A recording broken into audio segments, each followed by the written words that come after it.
Many people have asked, where did dinosaurs fit into the biblical timeline? And what does the Bible say about dinosaurs? Yes, the Bible does mention dinosaurs, even specifically. But before we get there, let's take a quick look at the big picture. Evolution holds that dinosaurs evolved 220 million years ago and died about 65 million years ago from any of a number of possible extinction events. But the Bible teaches that all land animals, including dinosaurs, were created on the sixth day of creation, just thousands of years ago, and they were all named by Adam just before God handed over his completed creation to Adam and Eve, charging them to take dominion over his completed creation. Then, about 4,400 years ago, the entire world was deluged by Noah's flood, and the dinosaurs, along with billions of other creatures, were wiped out. Let's take a quick look at some evidences that show that the biblical account might actually be true. First, dinosaurs are cleverly designed.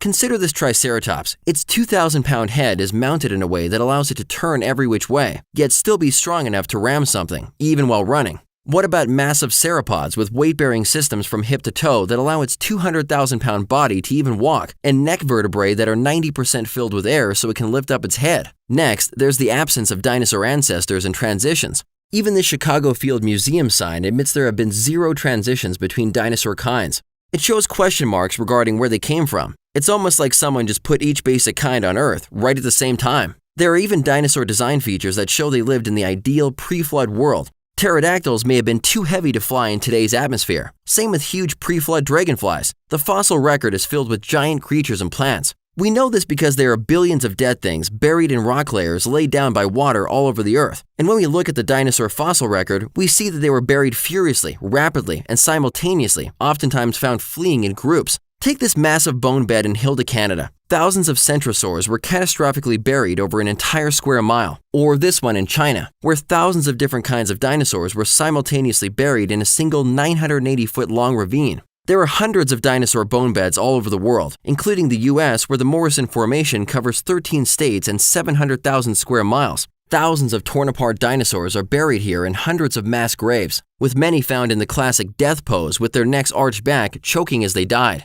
Museum signs everywhere even admit they died in a watery catastrophe. Some dinosaurs are even found mummified, with tree leaves, flowers, ferns, shrubs, and algae still in their stomach. Dinosaurs are even found buried with marine creatures. Isn't a global flood the best explanation for this? Scientists have been discovering soft tissue in dinosaur bones. They describe blood cells, blood vessels, connective tissue, and even collagen, which has a maximum shelf life of about 900,000 years at 40 degrees. With a maximum shelf life of less than 1 million years, what's collagen doing in dinosaur bones that are supposedly 65 million years old? Many dinosaur bones are even found unfossilized in places like Madagascar, Alaska, and Montana. Does this evidence seem to support the Bible's recent and violent flood, or evolution stories?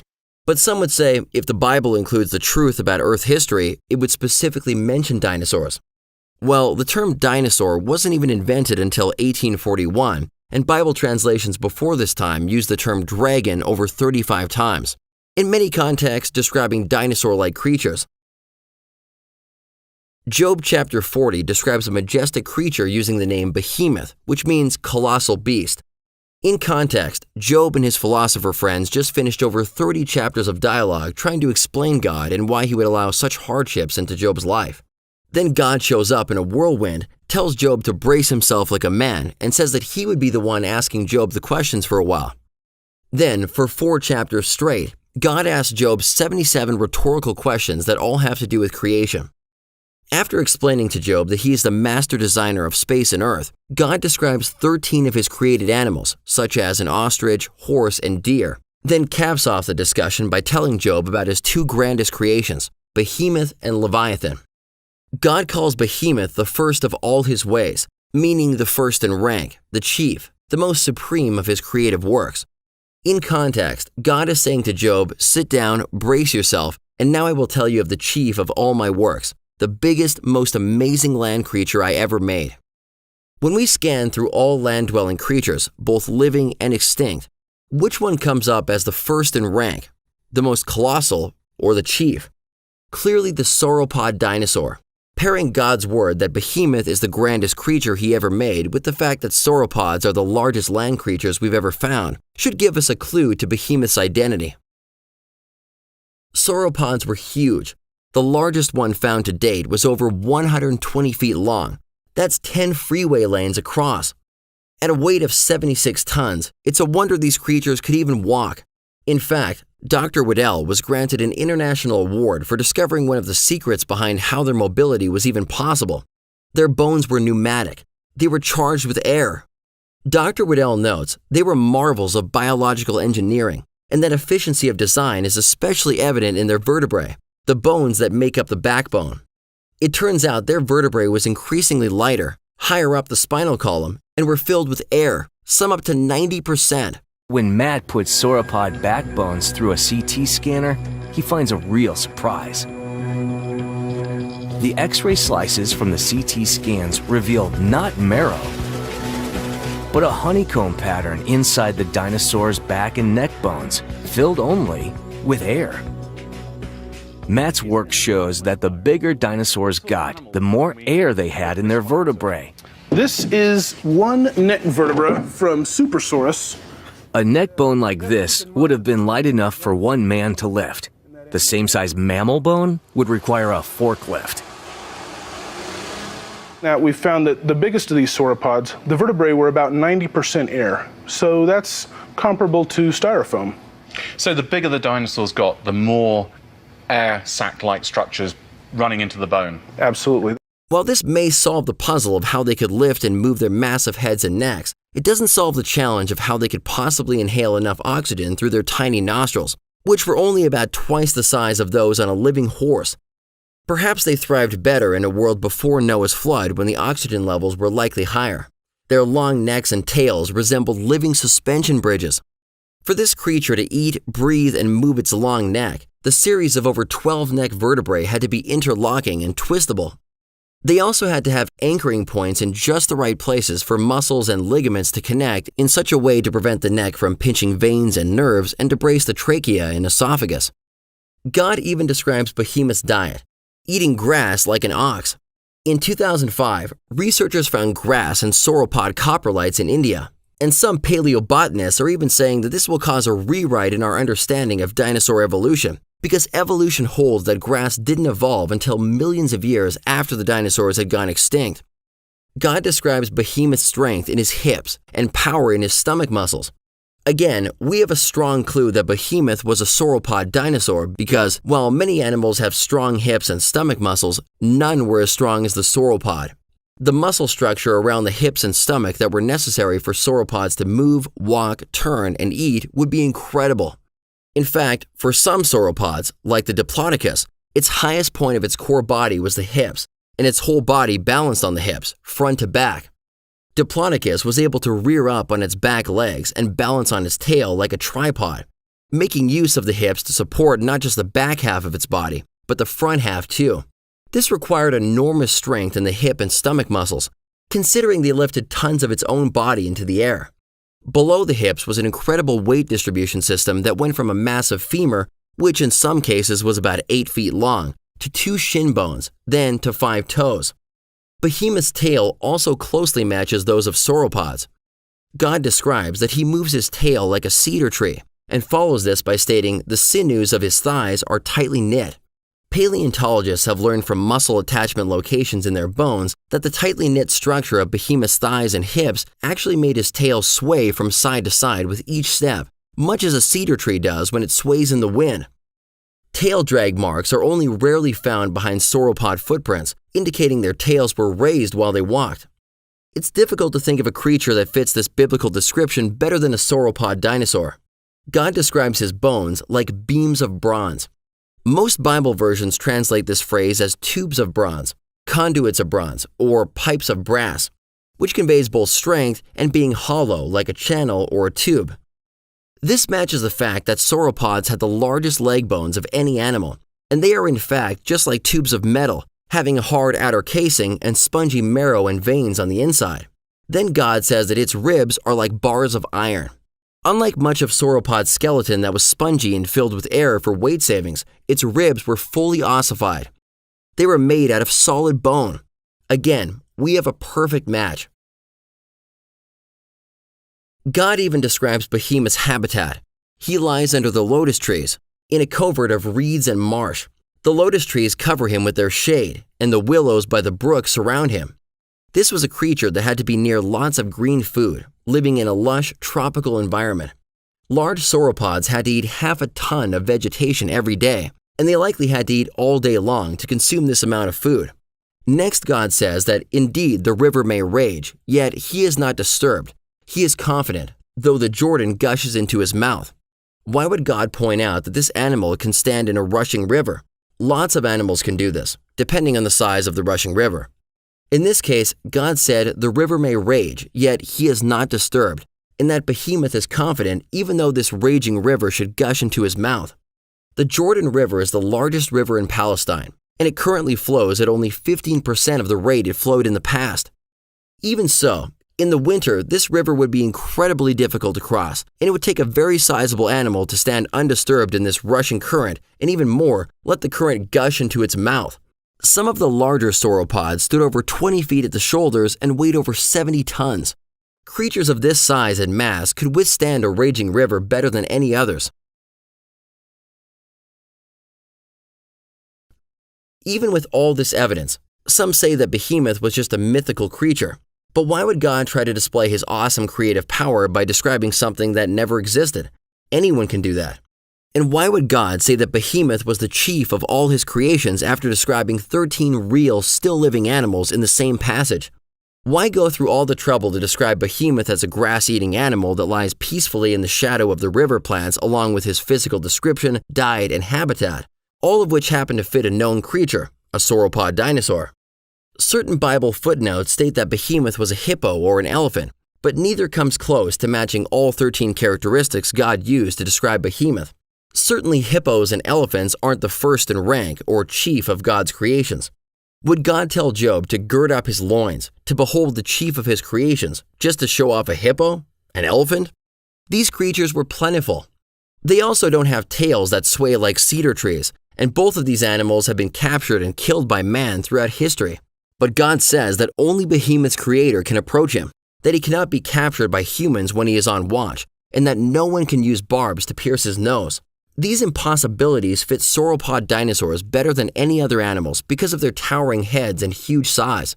With a head that reached over 40 feet high, it could also see people coming from far away. Its massive tail also makes him unapproachable. Based on what we know from fossils, some sauropods could cover a 200-foot circle with deadly force using their tails, which could be over 50 feet long and weigh over 13,000 pounds. Recent studies have shown that some sauropods could probably create sonic booms with their tails, just like a whip. It's not by chance that God says to Job that Behemoth can only be approached by his creator. Good luck even getting near this creature to put a snare in its nose. To this day, elephants and hippos are surrounded by hunters and killed, but sauropods better fit this passage because they are simply unapproachable. God says that he made Behemoth, along with man, like during the same creation week, not millions of years ago. God made Adam as the last of his creations and gave him dominion over all the animals that had just been created during creation week, not just some of the creatures. Why else would God tell Job to consider or behold a creature which no human had ever seen? Just in the last 20 years, over 50 articles have been published in scientific journals that have documented 14 bioorganic materials in dinosaur bones that simply cannot be millions of years old. These include blood vessels, red blood cells, hemoglobin, bone cells, ovalbumin, chitin, unmineralized bone, collagen, limited DNA, skin pigments, FEX proteins, histones, keratin, and elastin. Just 20 years ago, most scientists simply assumed dinosaur bones were solid mineralized impressions of bones. But modern science has now revealed that many of the dinosaur bones are original, even at the molecular level. Hello, I'm Neil deGrasse Tyson, your host for Nova Science Now. For the last decade, the African island has offered Ray and Christy Rogers a spectacular excavation site. They work in an area of remote grasslands where dinosaur bones literally cover the ground. An ancient graveyard where an unusually large number of dinosaurs died and were entombed by mud flows that preserve their bones. The preservation is unbelievable. The quality of the material is exceptional. This is a piece of bone from the Madagascar locality. It, in many regards, doesn't even look like a fossil. This is typical of the Madagascar material. It is not heavily stained. It's not been invested with iron, with manganese. It doesn't look like a typical fossil. If you didn't know, you might think you're picking up a cow bone today, a bleached cow bone. I was looking at this thing thinking, this is really interesting. It was the inside of the T-Rex bone that fascinated Schweitzer, who made thin sections out of it. And in these cross-sections of fossilized bone, she saw something that she and everyone else had thought was impossible. Round structures that looked like red blood cells. Dinosaur blood cells.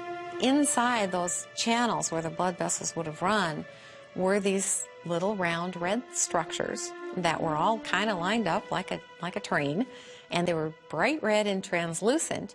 Nobody else had seen anything like that before. The very idea of blood cells in a 70-million-year-old bone was more than unconventional. It was radical. Nobody was imagining that dinosaurs might have had preserved soft tissues.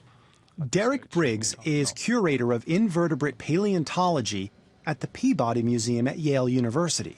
So along comes Mary Schweitzer, and she's starting to look inside dinosaur bones and has made this startling discovery about the presence of red blood cells. What was your initial reaction to that? Oh, I think the same reaction as everybody's, that this was totally improbable. She'd perhaps misinterpreted the evidence or was exaggerating the potential for what she was seeing. So skeptical at first? Oh, yeah, definitely. Why do you think it didn't occur to anybody?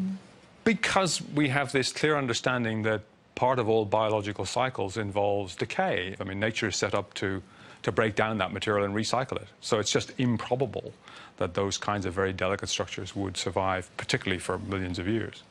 When you think about it, the laws of chemistry and biology and everything else that we know say that it should be gone. It should be degraded completely. This is not possible. Do it again. We got another piece of bone. We put it in the solution. We waited 2 or 3 or 4 weeks. Looked again, more blood vessels. We must have repeated that with probably 17 or 18 different fragments of bone. Several ancient cultures have drawings and carvings of sauropod-like creatures. Look at this one from the Amazon rainforest that shows 9 warriors hunting what appears to be a sauropod dinosaur.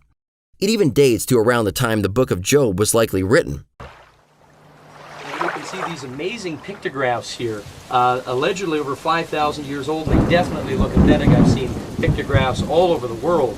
And we have a hunting scene here with a very large animal in the center. Now we have 1, 2, 3, 4, 5, 6, 7, 8, 9 hunters. And you can see this hunter here is raising his spear, getting ready to spear this animal. Obviously, these people saw this animal alive. They didn't dig up the bones. They saw it living, breathing. They were hunting this animal. Well, what is it? Well, there's a lot of people that aren't sure what it is, but it sure looks like a dinosaur. It's got the long neck, the small head, the big body, and the large tail. Some have suggested maybe this is a camelid like a llama, but llamas don't have big, large tails like that. Many reptiles do. But according to the theory of evolution, dinosaurs went extinct at least 65 million years ago. What in the world were people just over 5,000 years ago doing hunting them? The local secular archaeologist would not tell us what he believed the animal was on film. Off camera, he admitted that it was a dinosaur that survived extinction and lived alongside people. Why did so many different cultures draw and paint the same type of creature? As a land-dwelling creature that breathed through its nose, Noah was commanded to bring these types of creatures onto the ark, as juveniles of course, and many likely survived for some centuries after the flood. When it comes to human history, to bridge the gap between 4,000 to 5,000 years ago and the distant past beyond this time, we each have 2 choices. Rely on God who was there and told us what happened, or trust in carbon-14 dating and other types of radiometric dating beyond 100,000 years. Choosing between these 2 histories is no small matter. You see, people won't allow God's word to shape their daily lives or guide them in their eternal choices if they don't believe it's historically or scientifically credible. God's timeless word lays out Earth's initially perfect creation, the fall, the flood, and life afterwards. The New Testament describes Christ as the only way to be reconciled to God and live with Him in eternity. His timeless word gives us a clear testimony about when he created the world and the creatures that were present in the original creation, plus some of his magnificent creatures that survived after the flood. Why would God dedicate one of his longest animal descriptions to Behemoth, calling him the chief? Could it be to reassure Christians today that his word really is true, permanent, and dependable, and the viewpoint offered by the world is not? Are you a Christian student looking for answers about what the Bible teaches about creation, the fossil record, dinosaurs? Download the Genesis Apologetics app from the iTunes or Google Play stores for answers to these questions and more.